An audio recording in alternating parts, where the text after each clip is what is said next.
আজ দুঃখ নেব না খুশি নেব খোদা গো তুমি দাও না বলে আজ এই দিনেতে রসুল লো আর এই দিনে বিদায় নিলে আজ দুঃখ নেব না খুশি নেব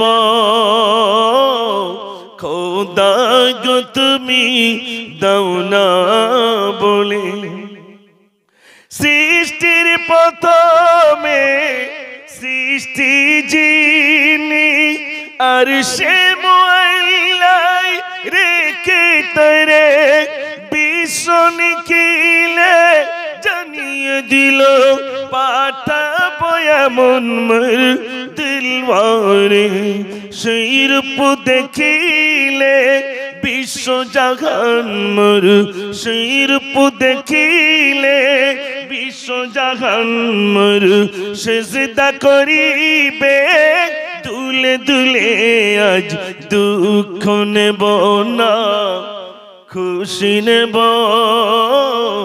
খোদা গো তুমি দাও না বলে আল্লাহ বলে মোর হাবিব আপন ধুলির ধৈরাই করিবে গমন তোমারি এই জান করিবে হরণ কুল মখলুকে কে গো নাহি এমন আমার রাদা পূর্ণ হলে আমার রাদা পূর্ণ হলে মোর কাছে তুমি আসিবে চলে আজ দুঃখ নেব না খুশি নেব খোদা গো তুমি দাও না বলে সব মানুষে সেরা মানুষ নবীজি আমার নূরের বাতি দাও জ্বেলে দাও হৃদয়ে আমার তুমি খোদার শ্রেষ্ঠ নবী তোমার সম নাই কই পুল সিরাতে শেষ ঘাটিতে পুল সিরাতে শেষ ঘাটিতে করিবে গোপাল সব মানুষের সেরা মানুষ নবীজি আমার আল্লাহুম্মা সাল্লি আলা সবাই পড়ে দোলাই দোলে নবীজি আমার দোলতে ঘুমা দোলাই দোলে নবীজি আমার দোলতে ঘুমা হুর পরিরা দরুদ পড়ে মর নবীকে শোনা সাই মায়েশে দোলতে বলে মোর সোনা ঘুমায় আল্লাহুম্মা সাল্লি আলা সবাই পড়ে মাওলানা মুহাম্মদ ওয়া আলা আলি সাইয়্যিদিনা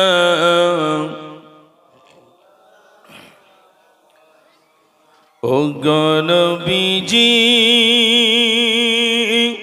ও নবীজি দেখা দাও আমার দিদারে তোমার দেখা দাও আমার দিদারে তোমার, তোমাকে না দেখিয়া প্রাণ যাই ছিড়িয়া, দিলেরি আয়নাতে রাখিব।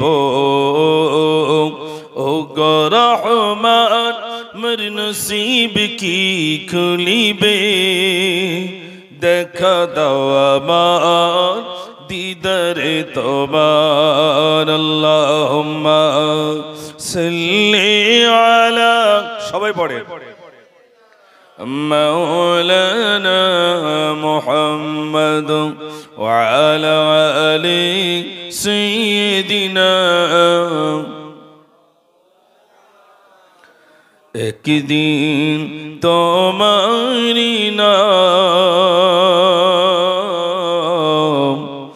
মসজিদ হবে এলান, একদিন তোমারি নাম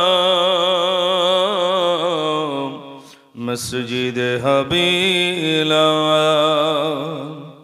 তৈরি থেকো, তৈরি রেখো কবরের মাল সামান, একদিন তোমারি নাম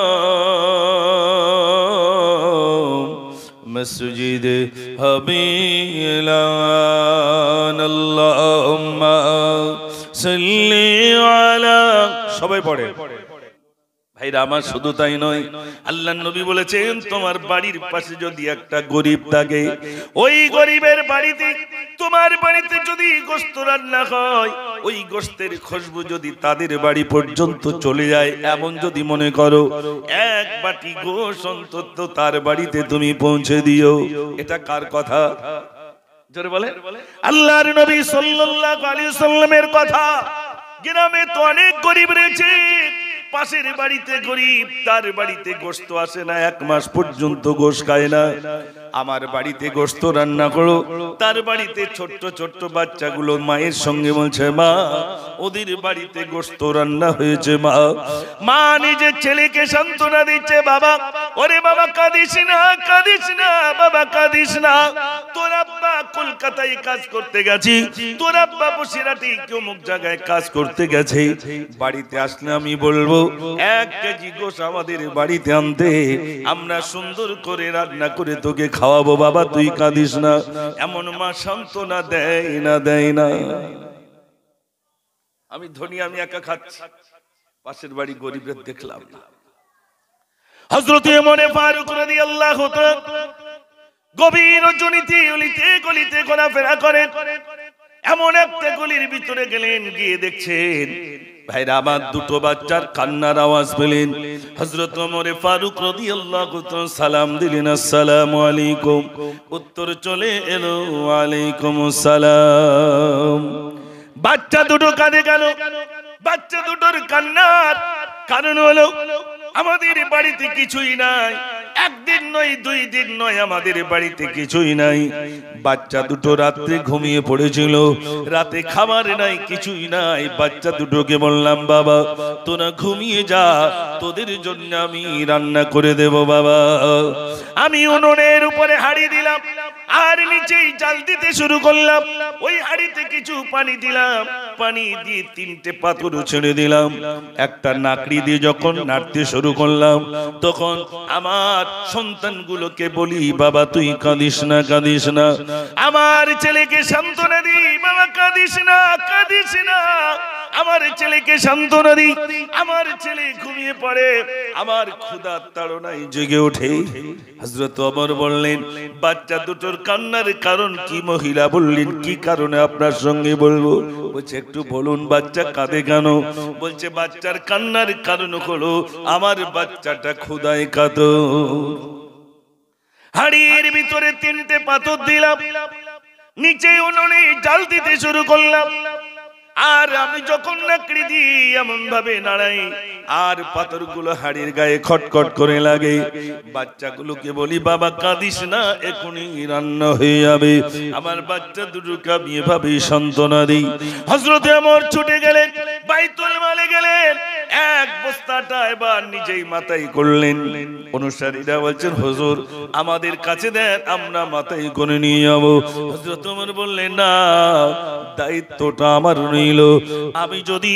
আমি যদি সঠিকভাবে আমার রাজ্যের ভিতরে, দেশের ভিতরে যারা ক্ষুধার্ত রয়েছে তাদের কাছে সঠিকভাবে যদি মাল পৌঁছাতে না পারি, কাল কিয়ামতের দিনে আমার আল্লাহর কাছে কৈফিয়ত দেওয়া লাগবে। অতএব আমার কাছে দাও, আমি নিজে মাথায় করে আটা গরিবের জন্য নিয়ে যাব। জোরে বলুন না সুবহানাল্লাহ। আমাদের রাজ্যে আছে না কেরাম ভাই? আছে? যেই মানুষটা গরিব ওর বাড়িতে চাল আছে কিনা একটু দেখে আসি। অসুস্থ হয়ে ভুগছে, কাঁদছে, বাড়িতে টাকার অভাবে কাঁদছে, হসপিটালে যেতে পারছে না, আর পাশের বাড়ির লোক বলছে যে এখন টাকা দেবো, একটু টিপসই দে। তার মানে তোর ওই 5 কাঠা জমিটা রাস্তার ধারে, ওইটা দে, আমি তোর এক্ষুনি দিচ্ছি। এরকম কিছু পেলে আর আছে না নাই? সে মনে করছে যে জমিটা আমি লব। থাকবে না ভাই, ওই গরিবটাকে একটু দেখার দায়িত্ব আমার ছিল। আল্লাহ আমার যে ওয়াকাত দিয়েছে, আমার পাশে ওই গরিব, অসহায়, দুস্থ, ওকে দেখার দায়িত্বটা আমার ছিল। আমি একজন মুসলমান, আমার ঈমানি দায়িত্ব এই গরিবটাকে দেখা। আল্লাহ আমাকে ধনী বানিয়েছেন, মানে ব্যাংক বানিয়ে দিয়েছেন। গরিবটাকে দেখতে হবে না, হবে না ভাই? জোরে বলেন, দেখতে হবে। আজ আমরা ওই দেখবেন কলমাকানি হলি দাদি গেলাস পাতে না ভাই, লাস্টের দিকে হয় দই নাই খাটা। তো গেলাস পাতে কার জন্য লাই বলেন তো? কথা বলেন আমার সাথে। অর্থাৎ নাতি টাতি আছে, ওদের জন্য গেলাস পাতে হয় খাটা নাই দই। তো নিয়ে একটা এখানে মনে করুন ওই রাস্তায় বা ওই উঠোনের ওখানে 10টা বাচ্চা তারা খেলাধুলো করছে। দাদি গিয়ে নিচের নাতিটা ডাকবে না সবার ডাকবে বলে মনে হয় ভাই? একটু জোরে বলেন। নিজেরটা ডাকবে, চল বাড়ি চল, দই লেইছি, খাটা লেইছি, এই লেইছি, সেই লেইছি, চল ওখানকে খাবি। না, এটা রাসূল বলেননি, বরং বলেছেন অপরকে দিয়ে খাও, আল্লাহ তার ভিতরে বরকত দিয়ে দেবেন। জোরে বলুন না সুবহানাল্লাহ। আমার রাসূলকে সাহাবারা এত প্যার করতেন, আল্লাহ রাসূল সাল্লাল্লাহু আলাইহি ওয়াসাল্লাম শুধু ক্ষুধার্ত এই কথাটা বেলালের কানে পৌঁছে গেছে। হযরতে বেলাল রাদিয়াল্লাহু তাআলা একজন মনিবের বাড়িতে কাজ করেন। এত গরীব, এত গরীব, এত গরীব বেলাল রাদিয়াল্লাহু তাআলা, এত গরীব। এখান থেকে ভাইরা আমার 20-30 বছর পূর্বের কিছু কথা বলি, আমাদের বাপদের মুখ দিয়ে শোনা। ধনী ব্যক্তির বাড়িতে ফ্যান পানি খেয়ে তারা বড় হয়েছে না হয়নি? শুধু ফ্যান খেয়েছে আর কিচ্ছু না। এখন হয়তো এই কথাগুলো গল্প হয়েছে, কিন্তু অরিজিনালি বাস্তব তারা ফ্যান খেয়েছে, মানে পেটে ভাত, তাও ভাত বেশি দেয়নি, ওই ফ্যানটা খা। গরিবের জন্য ছিল ফ্যান, কিচ্ছু ছিল না। ধনী বাড়িতে কাজ করার পর একটু ফ্যান দেবে, তাতে একটু লবণ দিয়ে খেয়ে নেবে। আর সে ফ্যান নাকি একটু বসা বসা মতো হতো, দইয়ের মতো কেটে কেটে আব্বারা গল্প করতো। ও সোনার ভাইয়ের আমার, বেলাল রাদিয়াল্লাহু তাআলা একজন মনিবের বাড়িতে কাজ করেন। টাকা পয়সা কোনো কিছুই নাই, শুধু কাজের পরে একটু খাওয়া দেবেন। কিন্তু বেলাল রাদিয়াল্লাহু তাআলা শুনেছেন আল্লাহর নবী তিনি ক্ষুধার্ত অবস্থায় রয়েছেন। বেলাল রাদিয়াল্লাহু তাআলা কাজের পরে যতটুকু খাদ্য দিয়েছি ততটুকু খাদ্য ছুটে ছুটে আল্লাহর নবীর দরবারে হাজির। ইয়া রাসূলুল্লাহ, আমি বেলাল এলাম। আসসালাতু ওয়াসসালামু আলাইকা রাসূলুল্লাহ, আসসালাতু ওয়াসসালামু আলাইকা হাবিবাল্লাহ। আমি বেলাল আপনার কাছে এসেছি ইয়া রাসূলুল্লাহ, ইয়া হাবিবাল্লাহ, আপনি দরজাটা খুলুন, আমি বেলাল এলাম। আল্লাহর নবী বলেন, ও বেলাল, এত গভীর রাতে তুমি কিসের জন্য এসেছো বেলাল? বেলাল রাদিয়াল্লাহু তাআলা বললেন, রাসূলুল্লাহ, আপনি ক্ষুধার্ত রয়েছেন, আমি বেলাল সহ্য করতে পারি না। আমি শুনলাম আপনি ক্ষুধার্ত রয়েছেন, এজন্য মনিবের বাড়িতে কাজ করার পরে রাতে যতটুকু খাদ্য দিয়েছি আপনার কাছে আমি আল্লাহ, আমি রাসূলুল্লাহ, উঠুন উঠুন, এই খাদ্যটা আপনি একটু গ্রহণ করুন। আল্লাহর নবী বলল, ও বেলাল, যে খাদ্যটা তোমার মনিব তোমাকে দিয়েছে ওটাই তো খেলে তোমার পেট ভরবে না, আবার ওই খাদ্যটা তুমি কেমনে আমার কাছে আনলে? যেটা দিয়েছে ওটা বেলালের পেট ভরবে না। ওটা বেলাল রাদিয়াল্লাহু তো পেট ভরবে না, আবার সেই খাদ্য তুমি আমার কাছে আনলে। হযরত বেলাল রাদিয়াল্লাহু তাআলা বললেন, ইয়া রাসূলুল্লাহ, আপনি ক্ষুধার্ত থাকবেন, আপনার পেটে খিদে থাকবে, আমি বেলাল কেমনে আমার গালে দেব? ইয়া রাসূলুল্লাহ, আপনি যতক্ষণ না খাবেন আমি বেলাল ততক্ষণ পর্যন্ত খেতে পারি না। জোরে বলুন না সুবহানাল্লাহ। গ্রামে যদি গরিব থাকে তাদেরকে দেখার দায়িত্ব আমাদের। দায়িত্ব আছে না নাই ভাই? একজন মানুষ এলো বাড়িতে, দুপুরবেলা এসেছে, মা দুটো ভিক্ষা দাও। সাহেল এসেছে, আমরা দূর দূর করে তাড়ি যাও, সব সময় তোমরা একটু খেতেও দেবে না, এরকম বলে না ভাই? কখনো ওই গরিবকে তাড়াবেন না, তাড়াবেন না। যতটুকু মনে হয় দেবেন তাই বলে তিরস্কার করবেন না ভাই, তিরস্কার করবেন না। আল্লাহ রাসূল সাল্লাল্লাহু আলাইহি ওয়াসাল্লামের কাছে এক গরিব ব্যক্তি এলেন, ইয়া রাসূলুল্লাহ, কিছুই নাই, কিছুই নাই। নবীজি বললেন, এই নাও কিছু টাকা, একটা কুরুল নিয়ে এসো, একটা কুরুল নিয়ে এসো। ওই কুরুলটা কিনে নিয়ে এসো। কুরুল কেনার পরে নবীজি বললেন, যাও ওই জঙ্গলে যাও, ওই জঙ্গলে গিয়ে কাঠ কেটে ওই কাঠগুলো বিক্রি করে তুমি জীবিকা নির্বাহ করো, কোনো মানুষের দ্বারস্থ তুমি হবে না, হবে না। নবী কিছু দিয়ে তারপরে তাকে উপদেশ দিয়েছেন না দেন নাই? কিছু দিয়েছেন, যাও এই কুরুলটা নিয়ে জঙ্গলের কাঠ তোমরা কেটে সেটা ব্যবসা করো, তা থেকে আল্লাহ নিশ্চয়ই একটা জীবিকার ব্যবস্থা করে দেবেন। আজ আমাদের ভিতরে অনেক গরিব রয়েছে, অনেক অসহায় রয়েছে, একটু খোঁজ খবর নেওয়া। বাড়ির পাশে একজন অসুস্থ হয়ে রয়েছেন, একটু খোঁজ খবর নেওয়া, ভাই ভালো আছেন কি, একটু খোঁজ খবর আমরা নেই বলে মনে হয় ভাই, এই খোঁজ নেওয়ার সময় নেই। একজন অসুস্থ হয়ে পড়ে রয়েছেন, আমি একজন মুসলমান, আমার দায়িত্ব ওনাকে দেখতে যাওয়া, দেখতে যাওয়া এটা আমার দায়িত্ব। তিনি অসুস্থ, বাড়িতে কাতরাচ্ছেন, শুনেছি যখন একটু যাই। তিনি যেমনই হোক, যে ধর্মের হোক, যে বর্ণের হোক, যে কওমের হোক, অসুস্থ রয়েছেন, আপনি দেখতে যান। বিশ্বনবী সাল্লাল্লাহু আলাইহি ওয়াসাল্লাম ভাইরা আমার মসজিদে কুয়া তাইফের বুকে একটা ছোট্ট মসজিদ, আজ পর্যন্ত পাথর দিয়ে তৈরি করা। রাসূল করিম সাল্লাল্লাহু আলাইহি ওয়াসাল্লাম ইসলামের দাওয়াত দিতে গেলেন, ইসলামের দাওয়াত দিতে গেলেন, দেখা গেল বেঈমানেরা পাথর ছুঁড়ে তারা দূর থেকে পাথর গড়িয়ে দিল, আজ পর্যন্ত সেই পাথর ঝুলে রয়েছে। বিশ্বনবী সাল্লাল্লাহু আলাইহি ওয়াসাল্লাম ইসলামের দাওয়াত দিতে যান, আর রাস্তায় কাঁটাগুলো বিছিয়ে দেওয়া হতো। ভাইরা আমার, পাবলার কাঁটাগুলো নবীজির পায়ে যাতে ফুটে যায়, বুড়ি এমনটি কাজ ভাইরা আবার করতে শুরু করলো। একদিন নবীজি দেখলেন রাস্তায় কোনো কাঁটা নাই। বিশ্বনবী সাল্লাল্লাহু আলাইহি ওয়াসাল্লাম ওই বুড়িটার বাড়িতে চলে এলেন। ওগো বুড়ি, আপনি কি অসুস্থ রইলেন নাকি? বুড়িটা দেখলেন, আহারে, আমি ওই মানুষটার ক্ষতির জন্য কাঁটাগুলো বিছাদাম, আর ওই মানুষটা আমার দেখার জন্য চলে এলো। আমি বুঝেছি ইনি হলেন প্রকৃত মানুষ, আমি অসুস্থ নই। একদিন কাঁটাটা আমি বিছাইনি, তিনি মনে করলেন আমি অসুস্থ, তাই তিনি আমার বাড়ি পর্যন্ত এসেছেন, আমার দেখভাল করছেন আমি অসুস্থ কিনা। আসলে ইনি তো হলেন প্রকৃত মানুষ। বলতে হলো না, ইসলামের কলমা পড়ে ওই বুড়িটা ইসলাম কবুল করে নিলে। একটু জোরে বলুন না সুবহানাল্লাহ। ও ভাইরা আমার, কোন গরিব, কোন দুস্থ, কোন অসহায় আপনার প্রতিবেশী যদি অসুস্থ হয়ে যায়, আপনি যদি দেখতে যান, তার সঙ্গে সম্পর্ক ভালো হয় না খারাপ হয়? একটু জোরে বলেন। ভালো হয়। প্রয়োজনে কিছু ফল নিয়ে যান, এইগুলো আপনি খেয়ে নেবেন। আল্লাহর নবী সাল্লাল্লাহু আলাইহি ওয়াসাল্লাম এটাই শিক্ষা দিয়েছে। পাশেই গরিব, তার বাড়িতে যখন যাচ্ছ অন্তত একটু কিছু নিয়ে যাও, ওই গরিবের জন্য কিছু নিয়ে যাও। গরিব দোয়া করে দেবে, ওই গরিবটা বাড়ি বসে বসে দোয়া করবে। আল্লাহ রাব্বুল আলামিন বলবেন, বান্দারে, আমার গরিব বান্দাকে আমি গরিব করে রেখেছি, তাকে ঘর করার সুযোগটা আমি দেইনি, গরিব করে রেখেছি। আমি দেখছিলাম আমার বান্দাদের বিরাট টাকার মালিক বানিয়ে দিলাম। আমার বান্দাদের দায়িত্ব ছিল গরিবগুলোকে দেখা।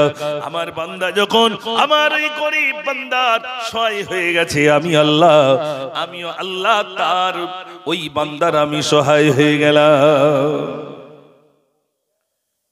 অসুবিধা হচ্ছে নাকি আপনাদের? তাকবীর দেন, নারে তাকবীর। গজল তো সব বছর বলি, আজ না একটু আলোচনা রাখি নাকি? ঠিক লাস্টের দিকে শোনাবো করে দেখবেন ইনশাআল্লাহ। হ্যাঁ, ঠিক লাস্টের দিকে আমি শুনিয়ে দেবো। একবার দরুদ শরীফ, আল্লাহুম্মা সাল্লি আলা মাওলানা মুহাম্মদ ওয়া আলা আলি সাইয়্যিদিনা। একদিন তোমারি নাম মসজিদে হবে না, একদিন তোমারি নাম মসজিদে হবে না। তৈরি থেকো, তৈরি রেখো কবরের মাল সামান, একদিন তোমারি নাম মসজিদে হবে না। আল্লাহুম্মা সাল্লি আলা, সবাই পড়ে, মাওলানা মুহাম্মদ ওয়া আলা আলি সাইয়্যিদিনা। আবরা বাদশা আপনারা জানেন কাবা বাইতুল্লাহ ভাঙার জন্য আসছিল, আর আসতে যে যখন কি কারণে আসছিল সে একটা নকল কাবা তৈরি করেছিল। আজ থেকে তোমরা সব আমাদের এখানে তোয়াব করবে। তো মানুষ ওই দর্শন করতে গিয়ে দর্শনার্থীরা সব পায়খানা করে এসেছে সেই ঘরে। সারা দেয়াল সারা জায়গা যখন পায়খানা, দোষ হবে কাদের ভাই? মুসলমানের ওই কাবাওয়ালারা। আমরা একটা তৈরি করেছি তাই ওরা জোর করে আমাদের এখানে পায়খানা করলো, ওই ঘরকে ভাঙবো। তাই ভাঙার জন্য যাচ্ছে। প্রথমে আব্দুল মুত্তালিবের উটগুলোকে গ্রাস করলো, বন্দি করলো। আব্দুল মুত্তালিব ডাইরেক্ট গিয়ে বলছেন আমার উট ছেড়ে দেন। বলছে আরে আমি তো ভাবছিলাম তুমি ভালো বুদ্ধিমান মানুষ, তোমার উটগুলোকে কবজা করেছি যাতে তুমি নত হয়ে যাও। বলছে শোনেন, ও কাবার মালিক আমি না। কাবার মালিক কে? আল্লাহ। অতএব দায়িত্বটা তানার, ও দায়িত্ব আমার নেই। একটু জোরে বলুন না সুবহানাল্লাহ। কেমন ইমানি শক্তি দেখেন।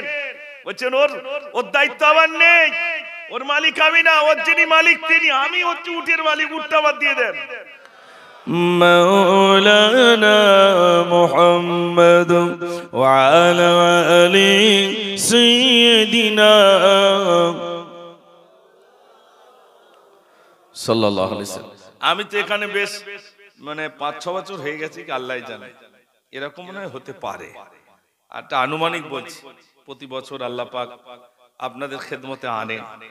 সত্যি খুব ভালো লাগে আপনাদের এলাকায় আসতে পেরে। আমার তো খুব দূরে বাড়ি নয়, কিন্তু এই যে আমরা জমে কিছু আলোচনা শুনছি, এটা অন্যান্য দিনদের তুলনায় আজকের দিনে যে সবাই একসঙ্গে বসে কোরআন ও হাদিসের আলোচনা শুনছি, দুনিয়ার কোনো কথা মনে পড়ছে বলে মনে হয় ভাই? না। এখানে যতক্ষণ বসে শুনবো ততক্ষণ সগীরা গুনাহ, ছোট ছোট গুনাহগুলো আল্লাহ রাব্বুল আলামিন আমাদেরকে maaf করে দেবে। জোরে বলুন না সুবহানাল্লাহ।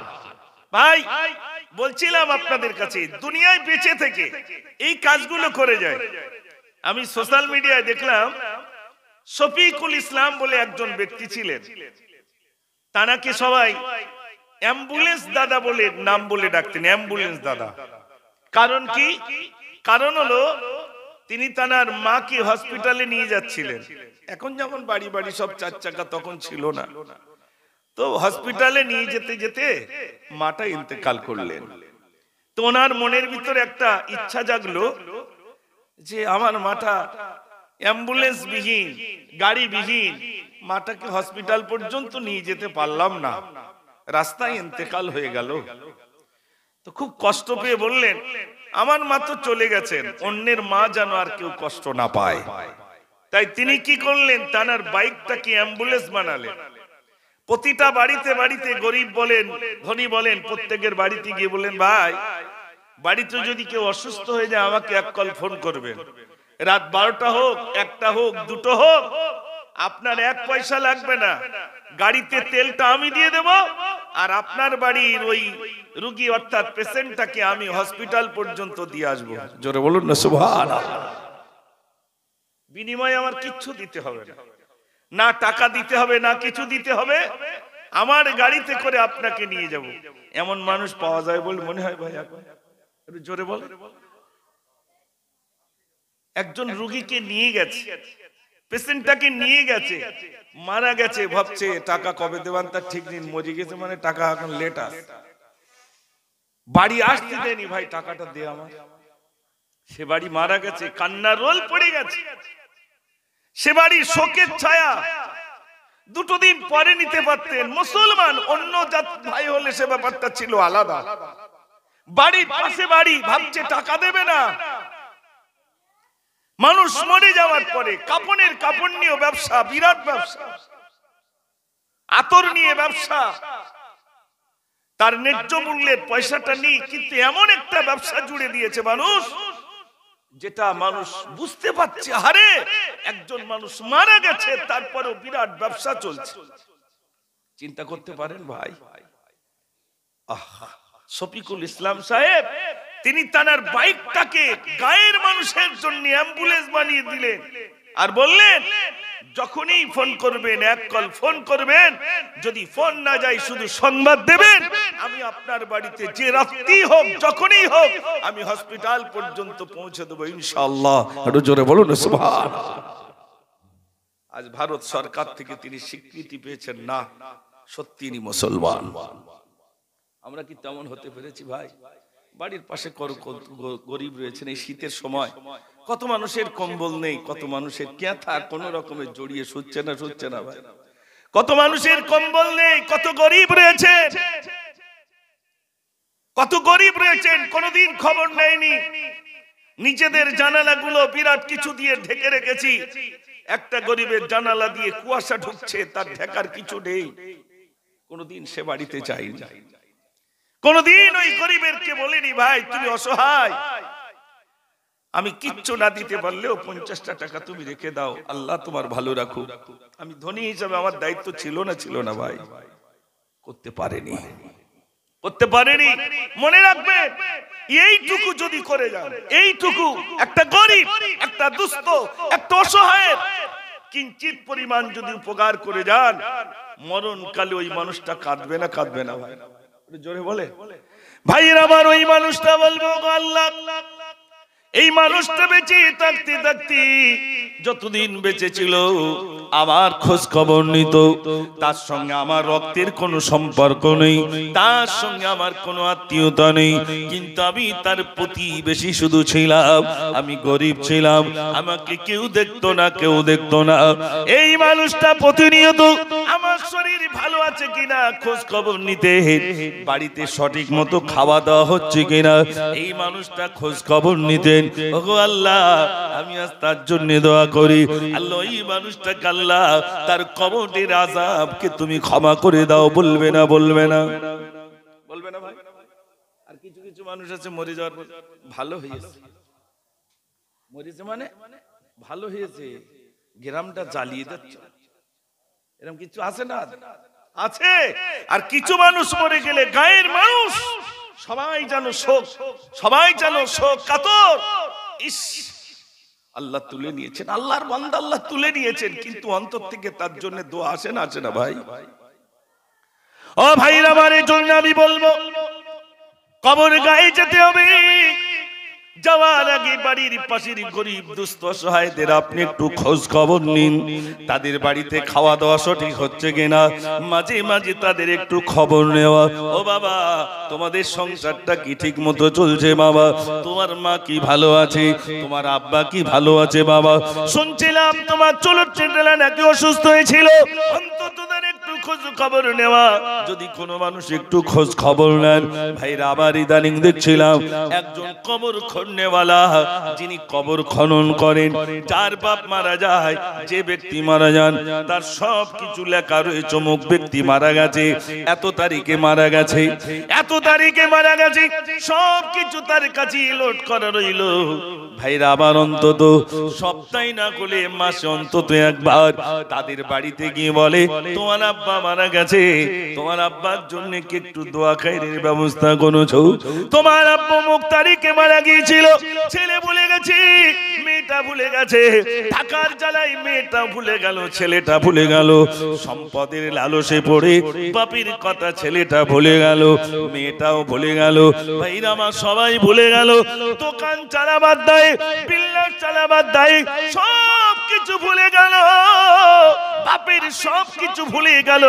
কিন্তু যিনি কবর খনন করেছিলেন উনি বাড়িতে এসে বলছেন, বাবা তোমার আব্বা 1 মাস আগে মারা গেছে, অন্তত তোমার আব্বার জন্য একটা সর্বজনীন ব্যবস্থা করো। যিনি কবর করেছেন উনি এসে বলে দিচ্ছে একটু সর্বজনীন ব্যবস্থা করো বাবা, বাপটার জন্য একটু দোয়া খায়রের ব্যবস্থা করো, একটু দান খয়রাত করো। মনে করিয়ে দিচ্ছে কে ভাই? সেই কবর খন্ডেওয়ালা।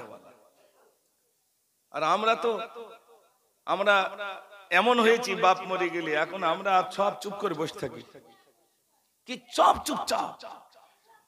চিন্তা করতে পারেন কবর খোঁড়ার লোক খুঁজে পাওয়া যাচ্ছে না, গোসল দেওয়ার লোক খুঁজে পাওয়া যাচ্ছে না। ঠিক বলছি না ভুল বলছি ভাই? এই লোকগুলো খুঁজে পাওয়া যাচ্ছে না। তাহলে গ্রামে এগুলো তৈরি করতে হবে না, হবে না ভাই?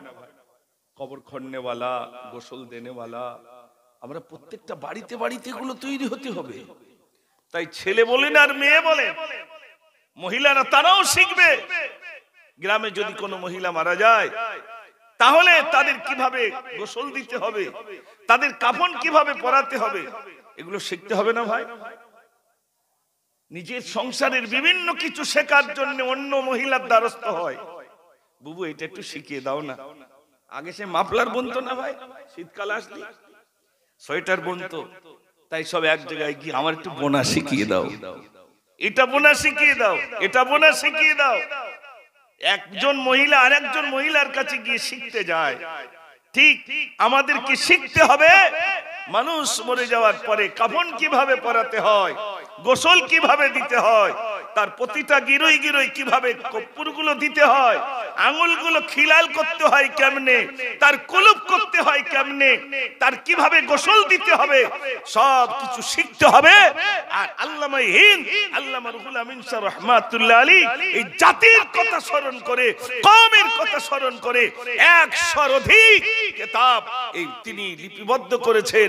এই জাতি যাতে পথভ্রষ্ট না হয়ে যায়, এই জাতি যাতে গোমরা না হয়ে যায়, সেই জন্য 100 অধিক কিতাব এই জাতির জন্য উপহার দিয়ে গেছেন। একটু জোরে বলুন না সুবহানাল্লাহ।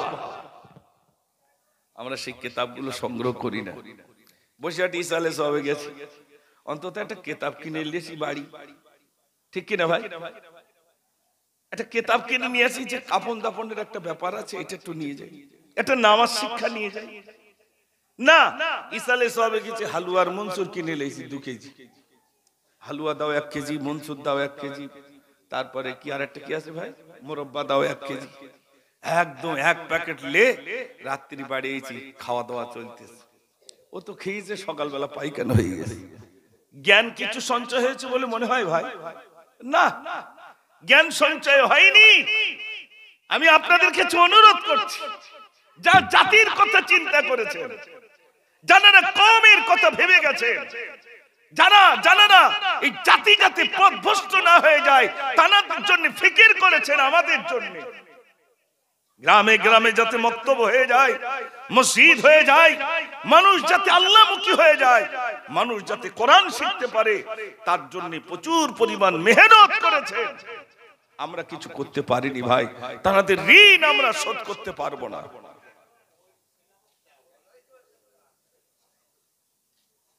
কি হচ্ছে না? একটু তাকবীর দেন, নারে তাকবীর, সবাই মিলে একটু দেন না, নারে তাকবীর।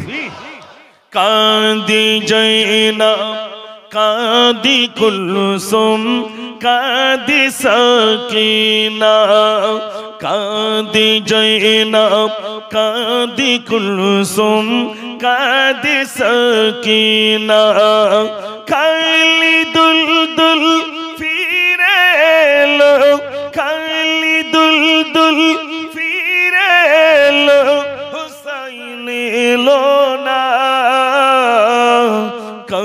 কাঁদি জয়নাব কাঁদি কুলসুম কাঁদি সাকিনা কাঁদি জয়নাব কাঁদি কুলসুম কাঁদি সাকিনা নারে তাকবীর মাশাআল্লাহ। শেষের দিকে দু চারটে শোনাবো ইনশাআল্লাহ। ভাইরা তো বলছিলাম চলে যেতে হবে, যাওয়ার আগে এমন কিছু কাজ করে যাওয়া, আমার মরণের পরে এই ভুবন হাসিবে, ঠিক কিনা ভাই? আমি হাসিবে, এরা কাঁদবে, আমি মরে হাসবো আর আমার প্রতিবেশীরা সেদিন কাঁদবে, এমন জীবন আমাকে তৈরি করতে হবে ভাই। আমি গরিব তো কি আছে, গরিবরা ধনী ব্যক্তিদের থেকে 500 বছর আগে জান্নাত চলে যাবে, জোরে বলুন না সুবহানাল্লাহ।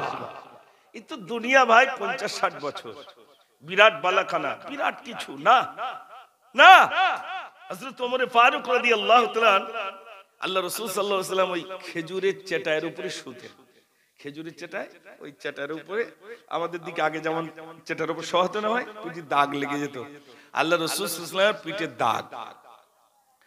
আমিরুল মুমিনিন খলিফাতুল মুসলিমিন হযরত ওমর, ইয়া রাসূলুল্লাহ আপনার পিঠ মোবারকে দাগ লেগে গেছে, আমিও সহ্য করতে পারি না, আমি অবশ্য সহ্য করতে পারি না, আপনার পিঠ মোবারকে দাগ লেগে গেছে, আপনি একটু আমাকে অনুমতি দিন, সুন্দর বিছানা আপনার জন্য আমি এনে দেব, সুন্দর বিছানা আপনার জন্য এনে দেব।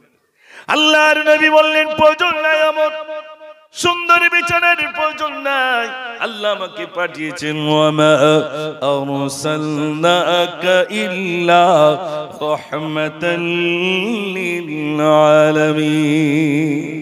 একটু জোরে বলুন না সুবহানাল্লাহ। আল্লাহর নবী সাল্লাল্লাহু আলাইহি সাল্লাম সাহাবাদেরকে বললেন, সাহাবারে এক মুষ্টি বালি নিয়ে এসো, এক মুষ্টি বালি নবীজি তুললেন, এবার বললেন সাহাবারে আমি যদি বলি সোনা হয়ে যাও, সোনা হয়ে যাবে, কিন্তু আবার সোনার প্রয়োজন নাই, সোনার প্রয়োজন নাই, আমি বললেই এই বালিটা সঙ্গে সঙ্গে সোনা হয়ে যাবে, বললেই সোনা হয়ে যাবে, এগুলো আমার প্রয়োজন নাই। আমিরুল মুমিনিন খলিফাতুল মুসলিমিন হযরত ওমর তালিযুক্ত জামা তিনি ব্যবহার করতেন। ভাইরা আমার কিছুই ছিল না, জামাগুলো তালি দিয়ে ব্যবহার করতেন। আমাদের এমন অভাব যায়নি যে জামাই তালি দিতে হবে, এরকম অভাব কি আছে? জোরে বলে। হযরত ওমরের দিন গেছে যে তিনি তালিযুক্ত জামা তিনি ব্যবহার করতেন, নেই আর কিছু নেই। তিনি আপনার বাইতুল মাল থেকে অর্থাৎ রাজকোষ থেকে তিনি কিছুই নিতেন না, কিছুই নিতেন না। ও সোনার ভাইরা আমার, হযরত ওমর ফারুক রাদিয়াল্লাহু তাআলা তিনি কেমন মানুষ ছিলেন? তিনি বাইতুল মুকাদ্দাসে জেরুজালেম ফিলিস্তিনে রইল বাইতুল মুকাদ্দাস, ওই বাইতুল মুকাদ্দাস থেকে চিঠি এসেছিল, ও ওমর আমাদের এখানে আসলে আমরা বাইতুল মুকাদ্দাসের চাবিটা আপনার কাছে দিয়ে দেব। চিঠির মাধ্যমে হযরত ওমরের কাছে যখন সংবাদ চলে এলো আমিরুল মুমিনিন খলিফাতুল মুসলিমিন হযরত ওমর তিনি ফিলিস্তিনে যাবেন, সবাই বলছেন ও আমিরুল মুমিনিন একটা সুন্দর জামা অন্তত আপনি পরে যান। বলছে না না, ওগুলোর আমার প্রয়োজন নাই। আমিরুল মুমিনিন খলিফাতুল মুসলিমিনকে ভাইরা তিনি কারুর কথা যখন শুনলেন না, সবাই বললেন ও আলী তুমি বললে তোমার কথাটা শুনবে। হযরত আলী বললেন ওমর অন্তত আপনি ফিলিস্তিনে যাচ্ছেন, আপনি একজন বাদশা, অন্তত একটা মার্জিত পোশাক পরে আপনি অন্তত ফিলিস্তিনে যান। ও সোনার ভাইরা তিনি কি করলেন না, তার সেই জীর্ণ শীর্ণ যে পোশাকটা রইল তিনি সেটাকে গায়ে দিলেন। তার জন্য একটা ভাইরা আমার ঘোড়ার ব্যবস্থা করা হলো। ঘোড়ার উপরে যখন সওয়ারি হয়েছে, ঘোড়াটা এত দ্রুত গতিতে যায় তিনি লাম মেরে জমিনে পড়ে গেলেন। ভাইরা আমার লাম মেরে জমিনে পড়লেন। সবাই জিজ্ঞাসা করছেন ও আমাদের বাদশা আমিরুল মুমিনিন খলিফাতুল মুসলিমিন, আপনি আমাদের খলিফা, এই ঘোড়া থেকে কিসের জন্য আপনি জমিনে লাফ দিয়ে পড়লেন? ভাইরা আবার তিনি বললেন ঘোড়ার উপরে যদি আমি সওয়ার হয়ে যাই আমার অন্তরের ভিতরে অহংকার জন্ম নেবে, আমার ভিতরে ফখর জন্ম নেবে, আর মনে মনে হবে আমি বিরাট বাদশা, বিরাট বাদশা, লোকে দেখবে দেখো এই বাদশা আসি ঘোড়ার উপরে সওয়ার হয়ে আসে। আমার ভিতরে যদি অহংকার জন্ম নেয় আনতা হাবাতা আমালুকুম, সমস্ত আমলগুলো আমার বরবাদ হয়ে যাবে। এজন্য আমি ঘোড়া থেকে নিচেই নামলাম। তিনি ভাইরা আমার অহংকার যাতে না আসে, ফকর যাতে না আসে, আমি বিরাট বাদশা, আমি বিরাট টাকার মালিক, এই ফকর এই অহংকার যাতে না আসে, তিনি কি করলেন, একটা উট নিলেন আর একজন গোলামকে নিলেন আর বললেন, ও আমার গোলাম, আমি উটের পিঠে উঠেছি, তুমি দড়ি টানতে টানতে নিয়ে চলো, তোমার যখন কষ্ট হবে আমি ওমর আমি নিচেই দড়ি টানবো আর তুমি গোলাম উটের উপরে উঠে বসবে। একটু জোরে বলুন না সুবহানাল্লাহ। এখন বেশি টাকা হয়নি তাই দেখতে পাচ্ছেন বাইক গুলো বেঁকে বেঁকে যায়। ঠিক বলছি না ভুল বলছি ভাই? বাইকটাই বেঁকে বেঁকে যায়, জমিনে দাপিয়ে দাপিয়ে বেড়ায়। বিরাট টাকার মালিক, বিরাট টাকার মালিক, অহংকার এসে যায়, তখন আর কারোর দিকে ভালো করে তাকায় না, টাকা হয়ে গেছে। কি হচ্ছে কি? একটু দরুদ শরীফ পড়েন, আল্লাহুম্মা সাল্লি আলা, সবাই পড়ে, মাওলানা মুহাম্মদ ওয়া আলা আলি সাইয়্যিদিনা। আলহামদুলিল্লাহ, গজল কিছু লিখেছি কিন্তু সেই এক্ষুনি বলা যাচ্ছে না, কারণ যতক্ষণ না রেকর্ডিং করব। এই ওয়াকফ নিয়ে বেশ কিছু গজল লিখেছি আলহামদুলিল্লাহ, খুব তাড়াতাড়ি কালকে রেকর্ডিং হবে, 4 দিনের ভিতরে ইনশাআল্লাহ আপনারা পেয়ে যাবেন। আর এখনই বললি সব সাহেবরা দাঁড়িয়ে রয়েছে, তারা সব লে নেবে। সাহেব মানে বুঝতে পেরেছেন? হ্যাঁ, এইসব রয়েছে গুণনির। ওই জন্য যতক্ষণ আমি ভালো রেকর্ডিং না করে ছাড়ছি ততক্ষণ তার দোয়া বলা যাবে না ময়দানে।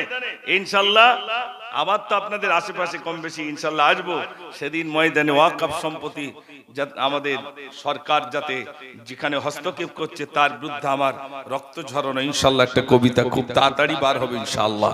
একবার তাকবীর জোরে দেন, নারে তাকবীর, নারে তাকবীর। গজল যদি শুনতে চান একবার আওয়াজ দেখি তাহলে মনে করেন আমি বুঝতে পারছি, স্পিচ করছিস তো বোঝা যায় যে হচ্ছে না, দুটো একটা অন্তত গজল বলো। তাই স্পিচটা যাতে বন্ধ হয় একবার জোরে আওয়াজ দেন তো দেখি, নারে তাকবীর। এরকম আওয়াজ দিলে কি গজল বলা যায়? একটু মুসলমানের মতো সবাই মিলে জোরে দেওয়া যাবে না? নারে তাকবীর, মাশাআল্লাহ। দয়ার সাগর নবী আমার প্রতি ঘরে ঘরে, মধুর কলমা পড়ে নিও থাকবা নিরাপদে। প্রতিদিন দৌড় পড়ি যেতে মদিনা, প্রতিদিন দৌড় পড়ি যেতে মদিনা। নজরানা ইয়া রাসূল দরুদ নজরানা, নজরানা ইয়া রাসূল দরুদ নজরানা। পশু পাখিদের গুঞ্জন মেলা, মুখে মুখে তর সাল্লে আলা রব্বে করিমের শ্রেষ্ঠ মেহমান। আলোকিত হয়েছে তমাম জাহান, তোমাকে ছেড়ে থাকতে পারি না। নজরানা ইয়া রাসূল দরুদ নজরানা, নজরানা ইয়া রাসূল দরুদ নজরানা। আমার জীবন হোক তোমারি চলা, স্মরণে মন হোক তোমারি বলা। রসুলে আকরম সাল্লাল্লাহু আলা উম্মতেরি তুমি কমলিওয়ালা। শাফাআত তেরি তুমি ঠিকানা। নজরানা ইয়া রাসূল দরুদ নজরানা, নজরানা ইয়া রাসূল দরুদ নজরানা।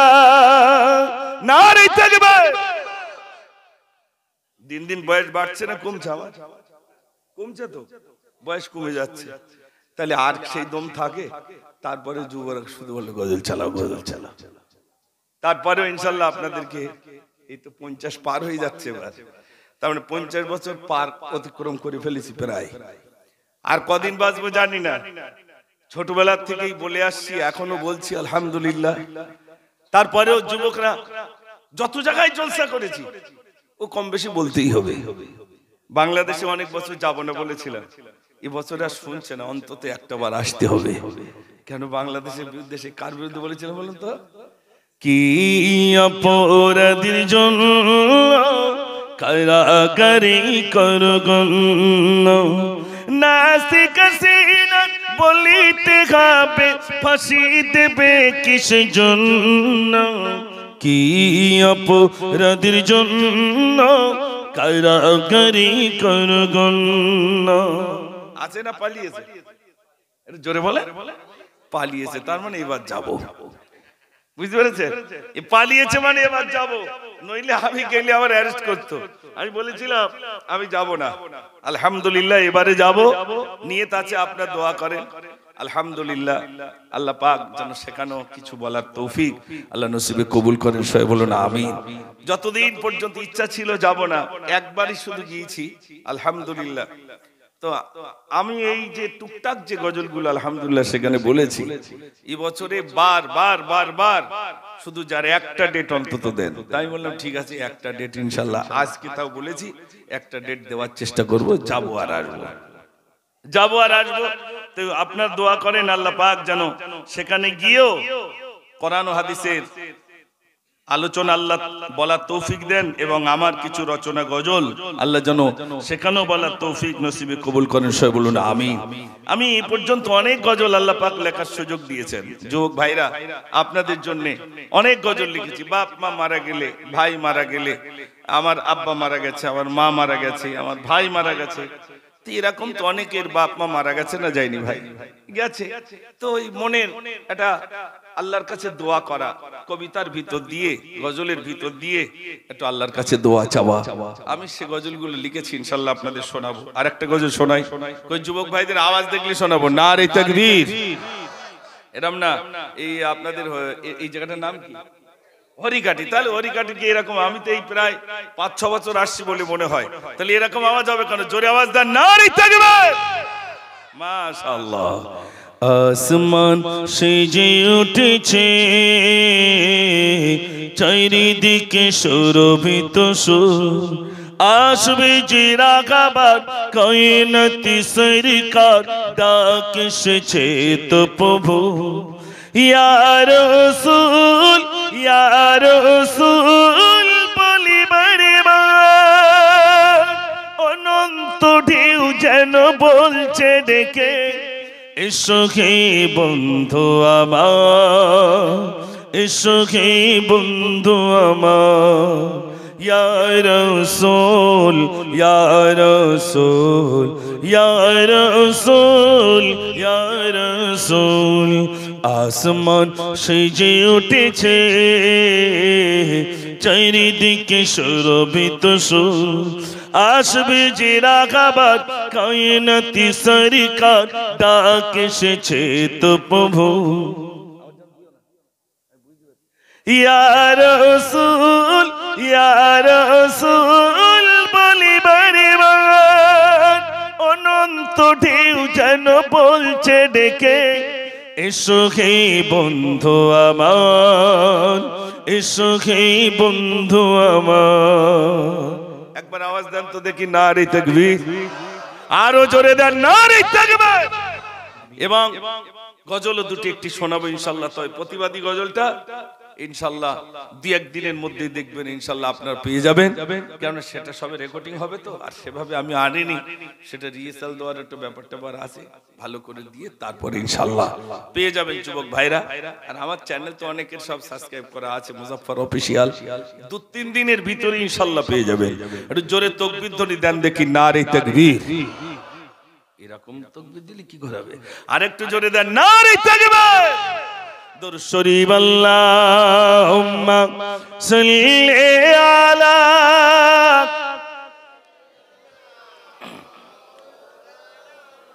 وعلى آل سيدنا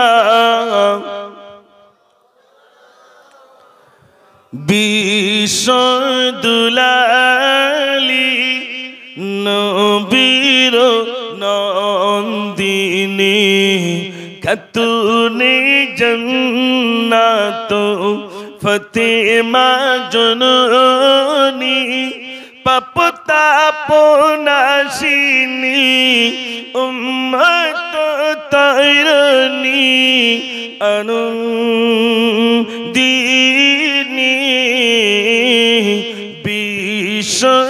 বিশ্বদুলালি নবীর নন্দিনী খাতুনে জান্নাত ফাতেমা জননী সাগাইরের পক্ষে মাগো তুমি নে ঘুমায়া তপ্ত মরুর প্রাণে হে দিও ছায়া ফের দিও রহমত আই বরকতালা বিশ্বদুলালি নবীর নন্দিনী খাতুনে জান্নাত ফাতেমা জননী হাসান হুসেন তব ইসলামের তৈরি মাগো কারবালা প্রান্তরে দিল বলি দান বিশ্বদুলালি নবীর নন্দিনী খাতুনে জান্নাত ফাতেমা জননী একবার আওয়াজ দেন নারে তাকবীর আর একটু জোরে নারে তাকবীর তবে আগে থেকে বলে দিচ্ছি আজ কিন্তু 11টায় শেষ হবে কেন না জি হ্যাঁ আমি ওই জন্য একটু বলতে চাচ্ছিলাম কার কি রিকোয়েস্ট আছে ওগুলো বলেন না তো আর 11টার পরে আর তো থাকা যাবে না জি 11টায় দোয়া করে দেবো ইনশাল্লাহ 11টার ভিতরে ইনশাল্লাহ দোয়া হয়ে যাবে তো আমার ভাই যারা একটা রিকোয়েস্ট করেছেন এই কথাটা একটু বলেন সেটা হলো ওই নাই মোর সুখ দুঃখ নাই রে পিয়াস বুক দুনিয়া দেখো কো আজ কেমনে আমি বলে দিয়েছি কোরআনে নাই মোর দিন রাত নাই মোর পাখাত নাই মোর মা বাপ রে তাই আমি আল্লাহ আহাদ রে মোর বন্ধু মুহাম্মদ রে জোরে বলো না সুবহানাল্লাহ তোমরা বলতে পারো এই সাথে আসমান কেমন করে টাঙিয়ে রাখা এই আসমানের কোলে শূন্য দলে চন্দ্র সূর্য কি পাওনা দেখা আমি কত জ্ঞানী মেঘে রাখি পানি দেখো মোর কুদরত রে তাই আমি আল্লাহ আহাদ রে মোর বন্ধু মুহাম্মদ রে একটু জোরে বলো না সুবহানাল্লাহ তারপর লিখেছিলাম কয়লা ধুলে ময়লা যায় না হীরা রাখি ওই কয়লা জোনাকি রঙে আমি আলো জ্বালাই মান কি জ্বালাই সাপের মাথায় ঝিনুকে মতি বিনা তেলে বাতি দেখো আসমানের ওই চাঁদিরে তাই আমি আল্লাহ আহাদ রে মোর বন্ধু মুহাম্মদ রে জোরে বলো না সুবহানাল্লাহ নারে তাকবীর মাশাআল্লাহ অনেক গজল তো শোনালাম নাকি আর রিকোয়েস্ট কিছু আছে নাকি কি কোনটা দেখেছেন আমি জানি ভাইরা বলবে ওই গজলগুলো বলতে জি ওই তো শেষ করে দিছি আসলে কতটা বলবে দেখেছেন ভাই তার মানে পুরো মুখস্থ করে রেখেছে হ্যাঁ আসলে দেখেন এটাই সবথেকে বড় জিনিস আমি মনে করি আমি মুজাফফর একদিন মারা যাব এটা আমার এই অনেক লেখা গজল আলহামদুলিল্লাহ যে যে সমস্ত ভাইরা এই জানি গতকালকে এক যে তোমার হুজুর এই গজলটা একটু বলেন কোনটা, একটু দেখে বলছি আপনাদের। সেই কবে সেই স্কাই বলতো না, নারী থাকবে। আবার অনেকে বল, আচ্ছা আমি বলছি আবার অনেকেই বলবে কি জানেন, যে তুমি খিদিরপুরি গেলে, এই খিদির হরিকাটি গেলে অনেকটা গজল বলেছো, আবার আমাকে এখন কম বলতেছো, ঠিক মনে করে রেখে দেবে। এই জন্য আমার ভাই যেটা বলতে বলেছেন এটা একটু বলে নেই, তারপর ওই গজলটা বলে ইনশাল্লাহ দোয়া হবে।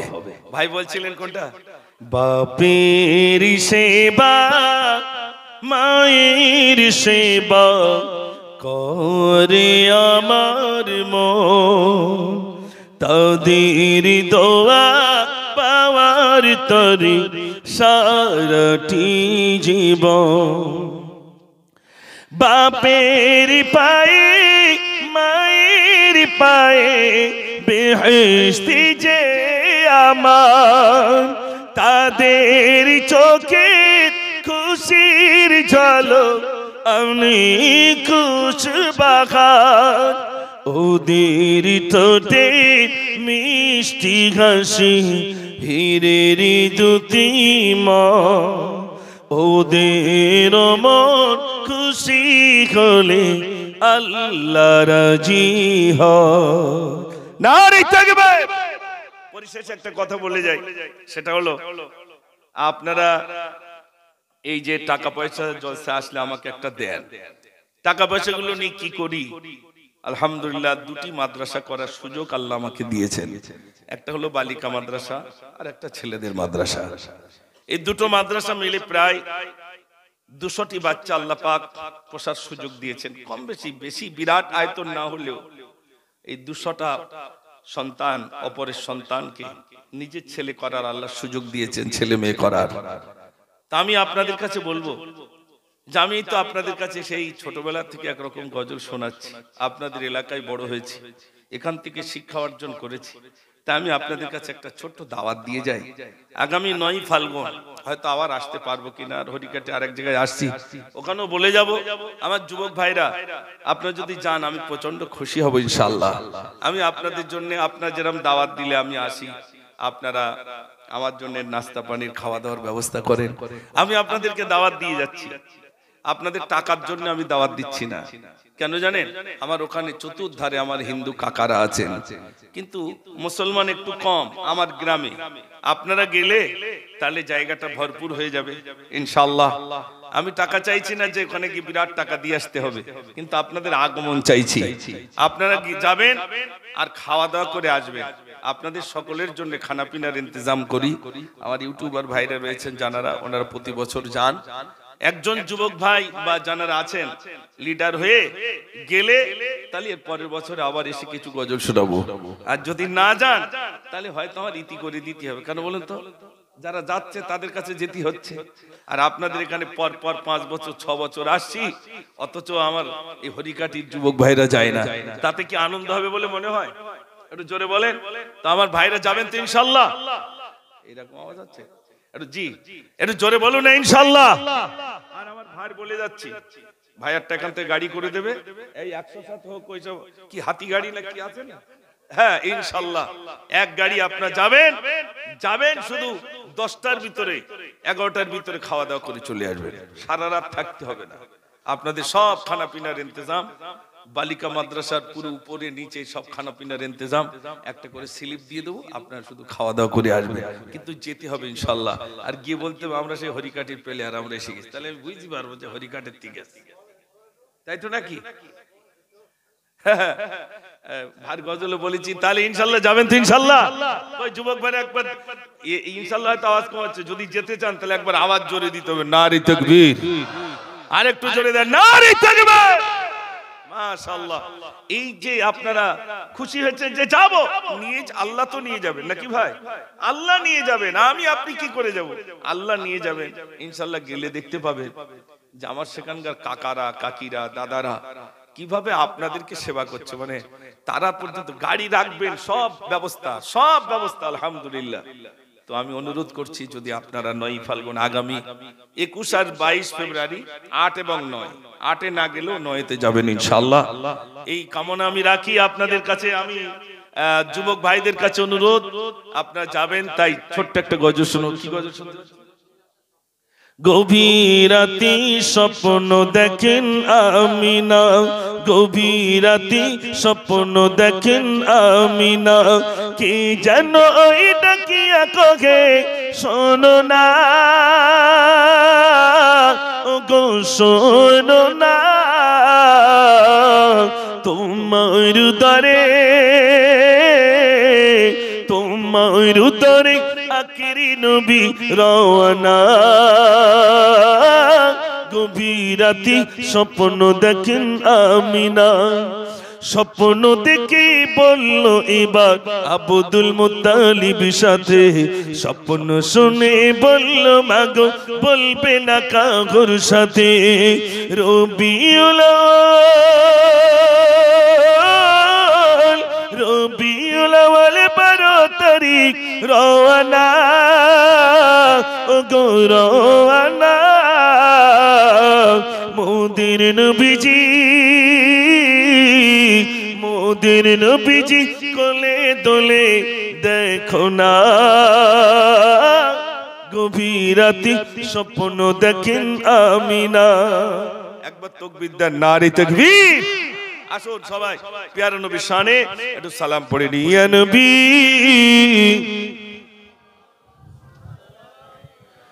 নবীজি আব্বা আব্দুল্লাহ, নবীজি আম্মা আমিনা, নবীজির দুধমা হালিমা, নবীজির রোজা মদিনা, ইয়া নবী সালামুন,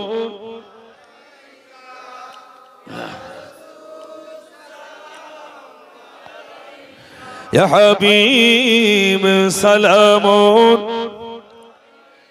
সালাওয়াতুল্লাহ, তাইফে দুষ্ট ছেলেরা মোর নবীকে পাগল বলিয়া মরিল পাথর ছুড়িয়া, উঠিল আরশ কাঁপিয়া, ইয়া নবী সালামুন, ইয়া রাসূল, ইয়া হাবিব সালাম, সালাওয়াতুল্লাহ। সকলে বসে যান। ইয়া রাব্বি।